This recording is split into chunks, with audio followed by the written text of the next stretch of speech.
Okay, I'm back. Anyway. These guys normally have shields that makes them quite tough to deal with, because the shield, you either have to destroy the shield with missiles or get lucky that the wave beam is going to go where you want it to go. But now you can just... These guys also have annoying shields, but now they're not so annoying because you can just plasma beam them.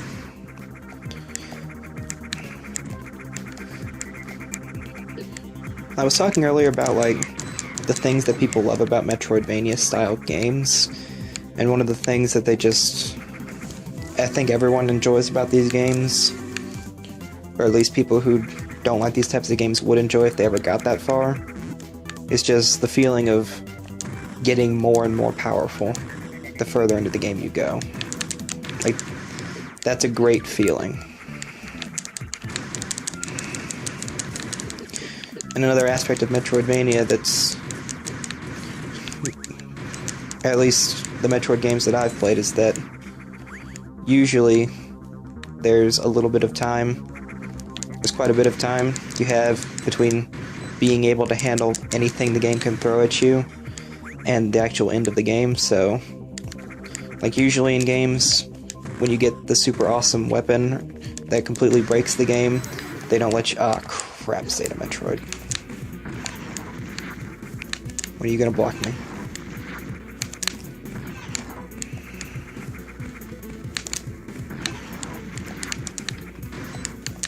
There. Yep.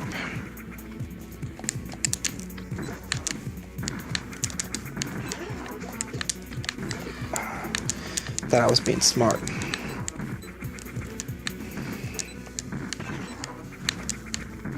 There we go. You know, once you know how to deal with Omegas, then Zetas really aren't a threat. It's actually a little underwhelming.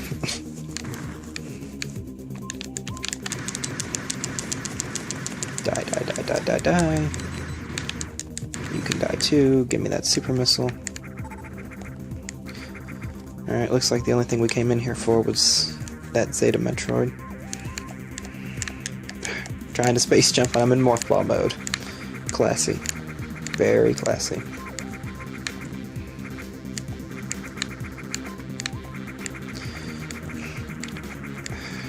I don't know what this is supposed to represent. Like, it's more of the Metroid Prime storytelling, where, like, the story is told mostly through the logs and in background details, which, you know, that's a very effective way of telling a story. It's just, sometimes it leaves you scratching your head and wondering, well, what does that mean? You know, that's the entire point. You're supposed to figure it out for yourself. But, you know, I'm not exactly the most sophisticated guy out there, so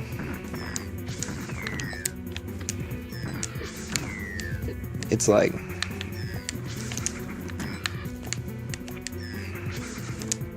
oh, I see that kind of thing and I just wonder exactly how much of it is going over my head, you know?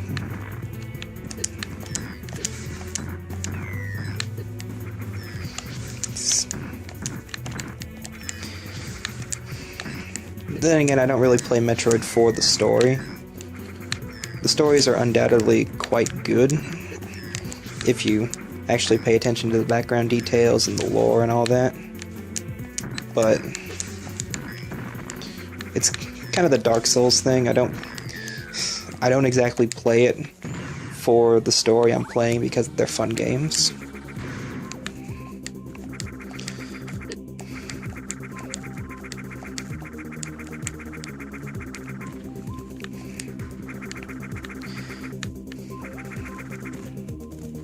Anyway, I think that Zeta Metroid beat me up more than... that Gamma Metroid beat me up more than the Zeta Metroid did. Which is odd, because I classified Zeta as the most annoying form a little bit earlier.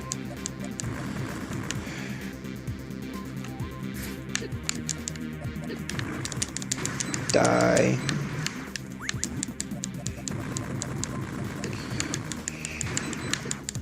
Something I do like about this game is that, like, in some of the other Metroid games, the number of bombs that you could have on screen at once was, like...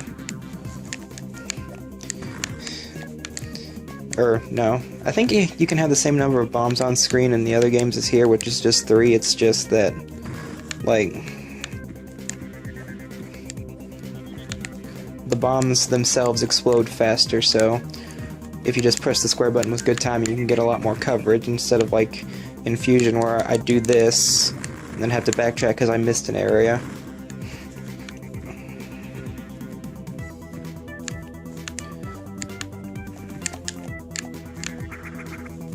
Anyway, jump up here, you get that E-tank we saw. Very nice. Bomb there.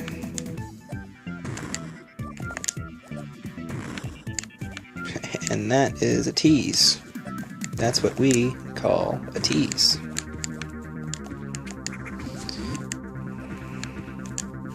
Anyway, if you look carefully at this pipe, it looks like it continues downward, because it does.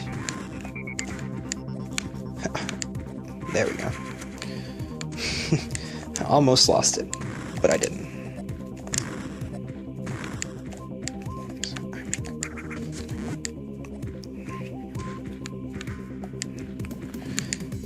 Again, I don't like these very dark areas, because it's tough to navigate and it's just not fun.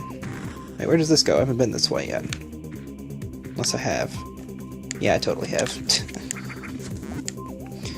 It doesn't help when they give you mazes in the darkness.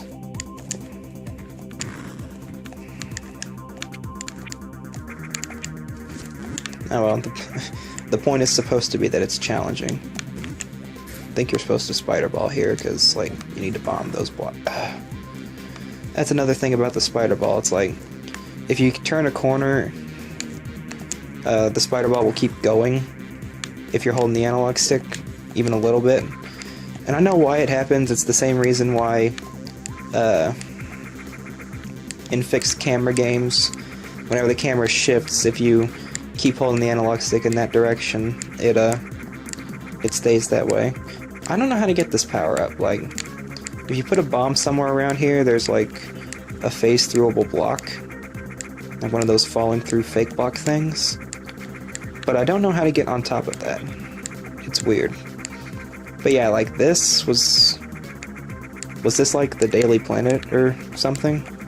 Was it a monument built to the Chozo? Or, I mean, these don't look like the Chozo.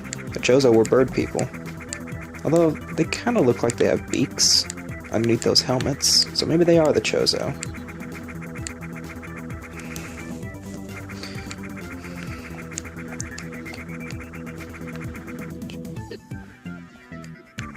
Okay, I saw a door on the map, so let's go in here.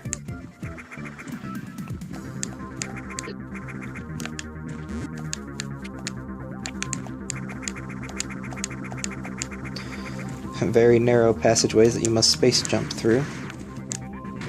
That's fun. In massive air quotes there. Boom, super missile.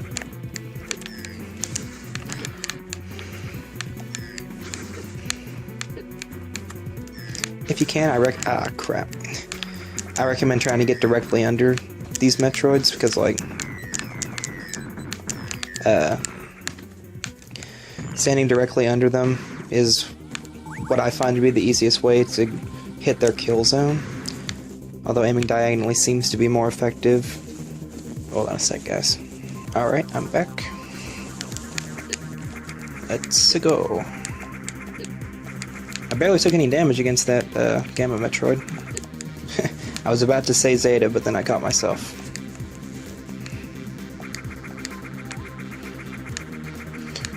Let's see, where to next? Probably through here to kill that last Metroid.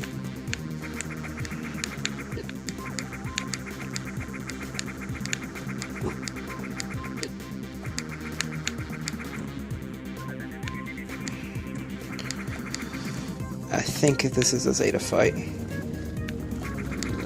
Yeah.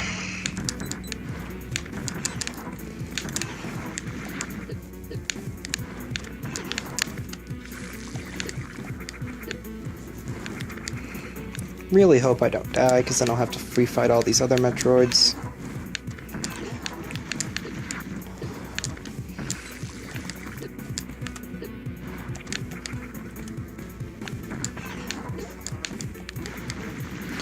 If I start getting low on health, I'm just gonna run and, like, refill my stuff. Actually, I'm out. I'm out.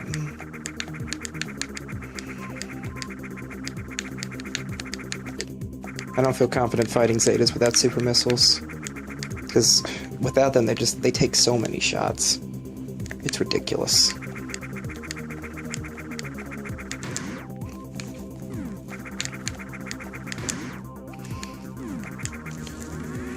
Alright. Back to full. Feeling confident again. Let's go kill that Metroid. I think if you want to, like, you see the Metroid counter? It's like, it tells you how many Metroids are left in the area. It's a very convenient thing, because in the original Metroid 2, like, it would just tell you how many Metroids were left on the entire planet. And, if you really want to replicate that feel, you can change it so that it just shows you the world counter of Metroids.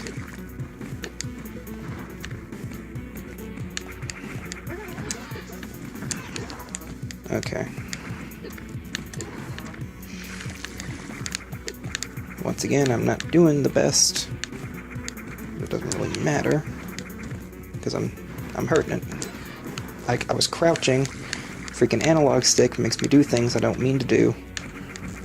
That's why I wish I could play with my D-pad, but I can't.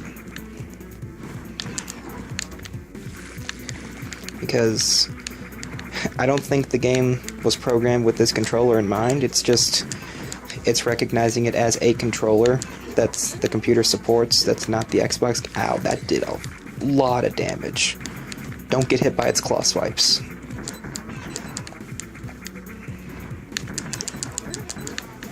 Are we?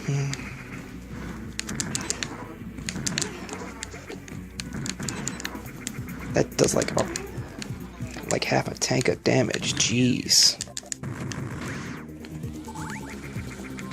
Alright, Zeta Metroid's down. Now the lava's gonna drain, and I think it also drains the lava. I think this one just drains the lava that's around the tower.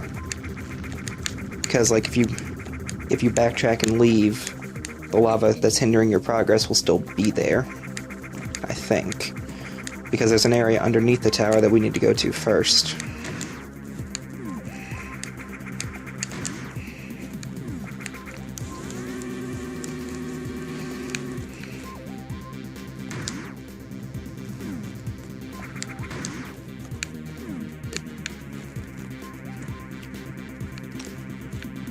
Wait a minute, there's stuff here. Power bombs, of course.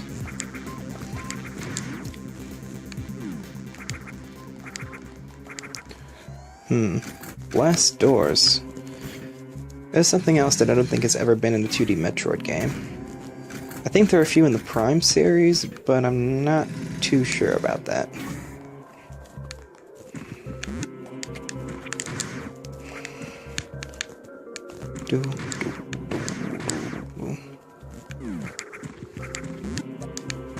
I think that all the music around, like, the tower and stuff is, like...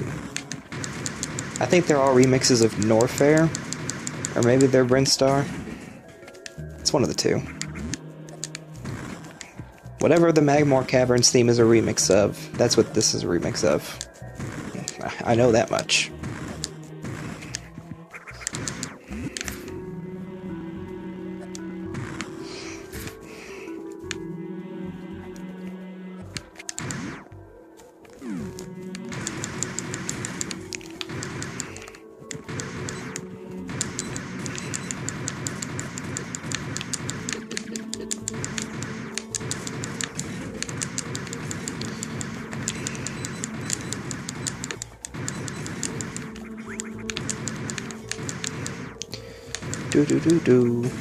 I do like how, like, I usually associate this theme with high energy, but It's amazing how just changing a few things about the song is enough to make it creepy.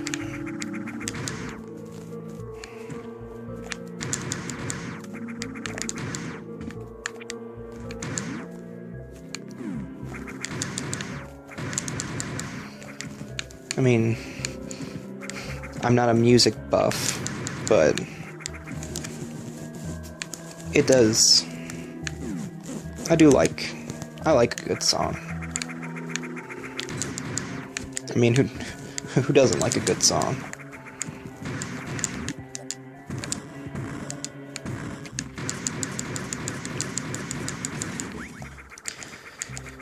Remember when these enemies gave us trouble?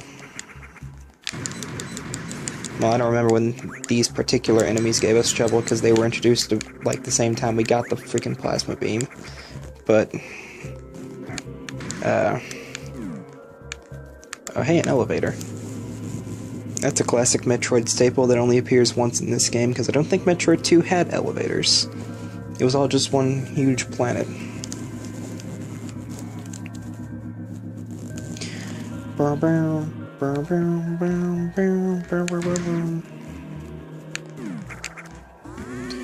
A save point down here because why not, I guess.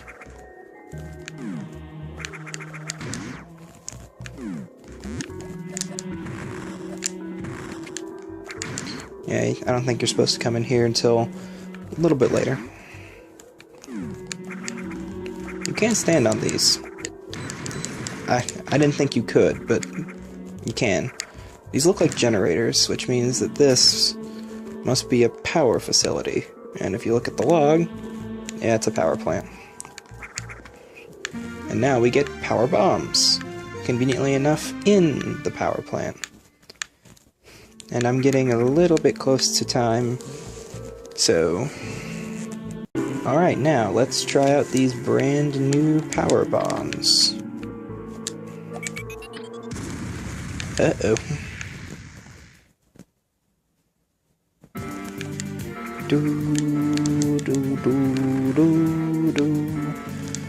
Once again, I'm not entirely sure what this is a remix of. It might just be the escape theme from Super Metroid.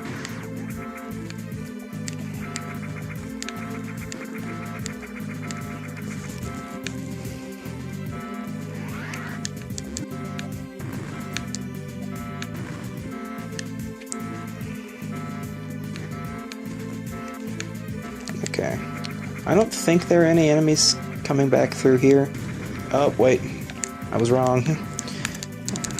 Destroy the treads on this thing first, because then it can't move. Then go after the arm. The log entry for this thing says that it has... its weak points are its arm, its head, its chest, and the treads. So, you want to destroy the things that are attacking you first, and then really unload on the chest.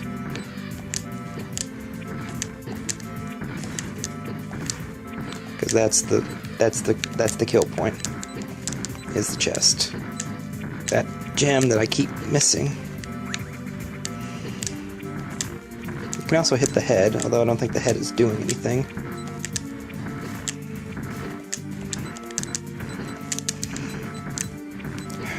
Aim better.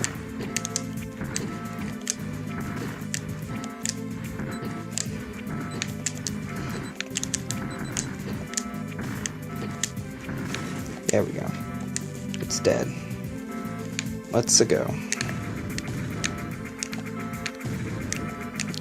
Can't get out through the save point door because I don't know. I think the exit collapsed.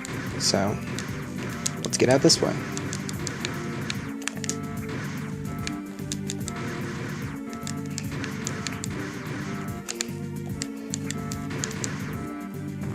Speed booster.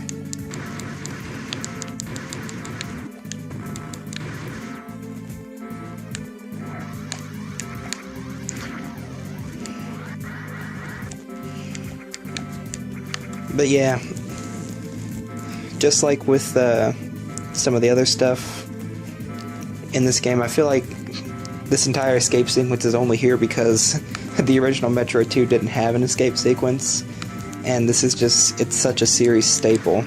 And I'm about to die, I just realized.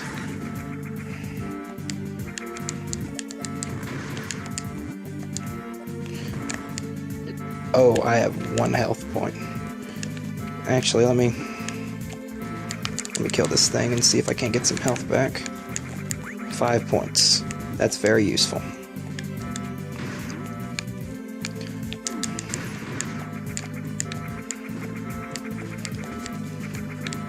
It's times like these where I wish... One thing I did like about Super Metroid is that you could find reserve tanks.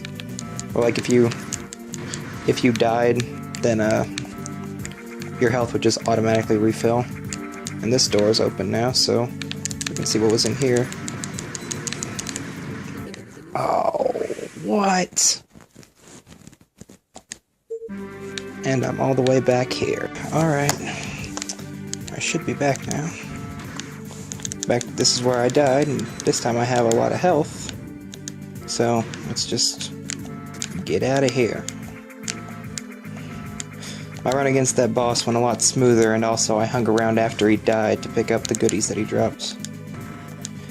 And I also accidentally used one of my power bombs, or my only other power bomb. So now I have to do this the long way. Go up.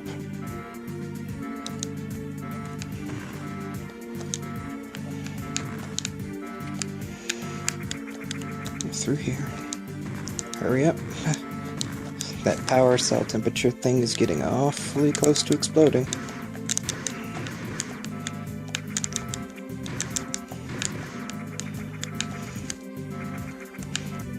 Alright, here. Oh. It just got really fast all of a sudden. I think it's about to blow up. Hope that blood shield's enough to protect us.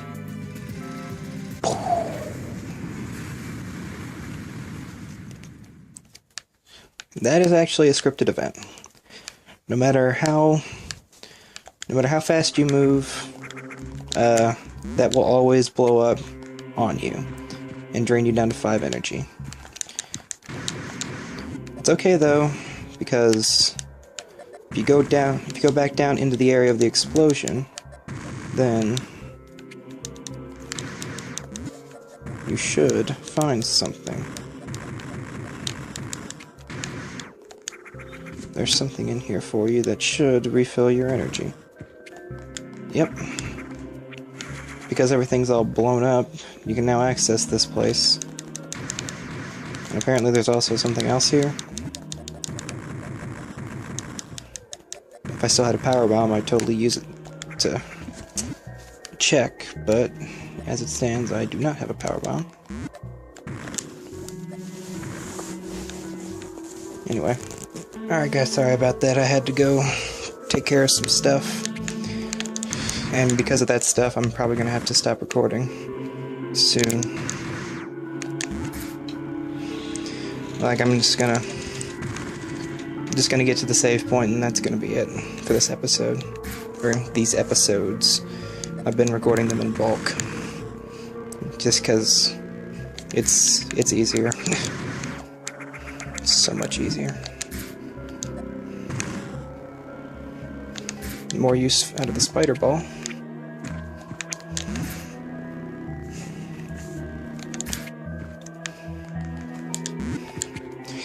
So, I guess I haven't done an outro in a while because I've been recording in bulk, but thank you all so much for watching. Yada yada yada. No one's been liking these videos because, let's face it, the audio quality is terrible and my playing skills are terrible, so, you know, whatever, I just felt like doing this. Anyway, I'll see you guys later.